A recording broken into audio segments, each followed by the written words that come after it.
आमच्या माता भगिनी ज्या महिला पोलीस आहेत त्याच्या जोरदार टाळ्या सगळ्या माता भगिनींसाठी आपण वाजवूयात की खरं तर त्यांनी त्या ठिकाणी त्या कंपनीमध्ये जाण्याचा धाडसी निर्णय घेतला, त्या ठिकाणी खासगी नोकरी स्वीकारली, ज्या या लांड्यांच्या चुकीच्या नजरांना चुकीच्या स्पर्शांना त्यांनी सामोरे जाण्याचा धाडसी निर्णय घेतला आणि त्यामुळेच खरं तर त्या ठिकाणी आतमध्ये चाललेला हा काळा बाजार हा आपल्या सगळ्यांसमोर उघडकीस झाला. नाहीतर गेल्या कित्येक वर्ष हे प्रकार या टीसीएस कंपनीच्या माध्यमातूनच नव्हे तर हिंजवडीमध्ये असलेल्या इन्फोटेक कंपनीमध्ये सुद्धा आणि अन्य सुद्धा अनेक आयटी पार्क मध्ये राजरोसपणे या लांड्यांच्या माध्यमातून हे प्रकार होत आहेत. परंतु किमान या माता भगिनींमुळं या घटनेला वाचा फुटली आणि जे काही हे जिहादी आपल्या सगळ्या समोर आपल्याला किमान पाहायला मिळाले. आपण सर्वजण आतापर्यंत अनेक जिहाद पाहिले, लँड जिहाद पाहिले, फूड जिहाद पाहिले, लव जिहाद पाहिले, अन्य जिहाद पाहिले.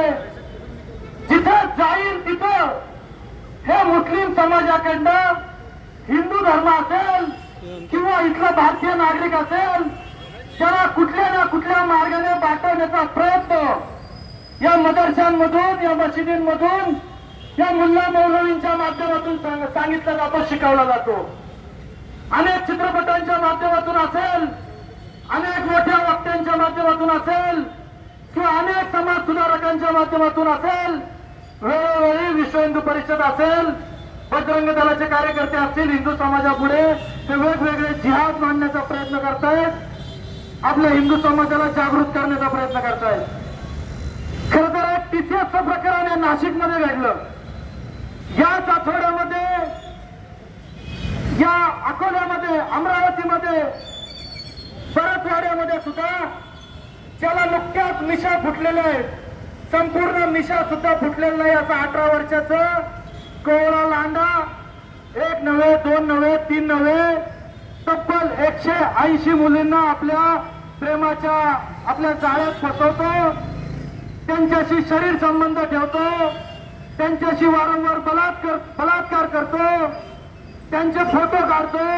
आणि हे सगळं कशासाठी? तर तो आणि त्याचा मित्र एकमेकांमध्ये स्पर्धा करतात, कोण किती जास्त मुली पटवतो. म्हणजे या हिंदू मुली यांचं पटवण्याचं साधन झालेलं आहे. का? तर आमचे संस्कार कमी पडतात का? आणि हिंदू मुलींना सोशल मीडियाच्या माध्यमातून असेल किंवा अन्य मार्गाने असेल त्यांना प्रलोभन दाखवून त्यांना कुठल्या तरी हॉटेलवर नेऊन त्यांच्याशी शरीर संबंध ठेवण्यापर्यंत हे लांडे यांची मजल गेली. लेन्सकार्ट सारखं एक प्रकरणाचा त्या ठिकाणी उल्लेख झाला की लेन्सकार्ट ही जी संस्था, एक दुकान, एक शॉप, एक नामांकित शॉप की त्या ठिकाणी हिजाब घालण्यासाठी परवानगी दिली जाते.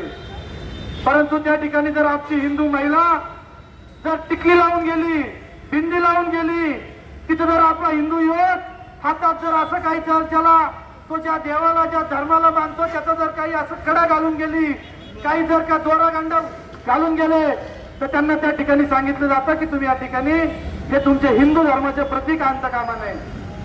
म्हणजे कुठल्या स्तराला हे जिहाद चालले. खरं तर आता आकाश फाटले अशी परिस्थिती आपल्या सगळ्यांसमोर आलेली आहे. आणि या सगळ्या प्रकरणांचा जर आढावा घेतला तर या सगळ्याच्या मुळाशी आपल्याला जर कोण पाहायला मिळेल तर या सगळ्याच्या मुळाशी फक्त एकच, ज्याने अख्ख्या जगाला त्रास दिलेला आहे असा हा मुस्लिम धर्म, ज्याला तर खरं धर्मही म्हटलं ना पाहिजे, हा एक पंथ. त्या ठिकाणी या पंथ हा सगळ्या जगाला नको नको करून सोडलेला आहे.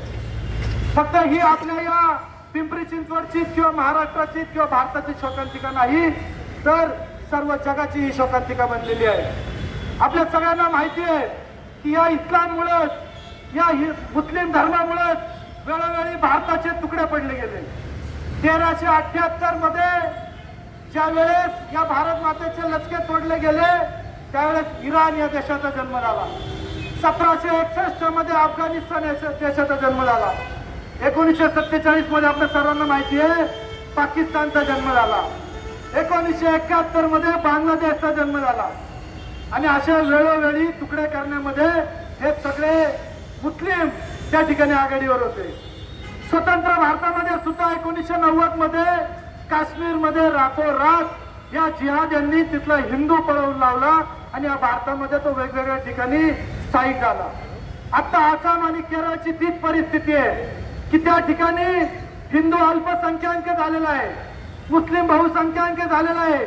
आणि आज अनेक राज्य, अनेक तालुके, अनेक जिल्हे हे हिंदू अल्पसंख्याक होऊ लागलेले आहेत. ज्या आपल्या भारतावरती ज्यांनी आक्रमण केलं ते सगळे मुसलमान, हे सुलतान, हे मुस्लिमच राज्यकर्ते होते. राम मंदिर पाडणारा बाबर सुद्धा हा मुस्लिमच होता.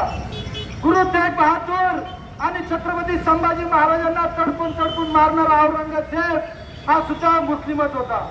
पाकिस्तानची निर्मिती करणारा जिन्ना सुद्धा मुस्लिमच होता. काश्मीर पंडितांची कत्तल करणारे दहशतवादी सुद्धा हे मुस्लिमच होते. मुंबई साखळी बॉम्बस्फोट करणारा सुद्धा दाऊद हा सुद्धा एक मुस्लिमच होता.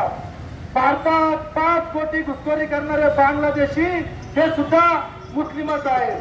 संसदेवर हल्ला करणारा अफजल गुरु हा सुद्धा मुस्लिमच होता. गोध्रामध्ये आमच्या कारसेवकांना जाळणारे जिहादी हे सुद्धा मुस्लिमच होते. 26/11चा मुंबई बॉम्बस्फोट हल्ला करणारा कसाब हा सुद्धा मुस्लिमच होता. अमरनाथ यात्रेवर बंदी घालण्याची मागणी करणारा गिलानी हा सुद्धा एक मुस्लिमच होता. आता नुकताच 100 कोटी हिंदूंना संपवण्याची भाषा करणारा ओवैसी हा सुद्धा मुस्लिमच होता. गोमांस खाणारे, वंदे मातरमला विरोध करणारे, भारत तेरे तुकडे हो गए इंशाअल्लाह म्हणणारे, ते लव जिहाद करणारे हे सर्वजण हे मुस्लिमच आहेत. आणि जर का आपण एवढे सगळेजण या मुस्लिमात जर असतील तर हिंदू समाजाने याचा विचार केला पाहिजे. खरं जर आता माझ्या आधीच्या वक्त्यांनी सांगितलं की या TCS प्रकरणामध्ये कशा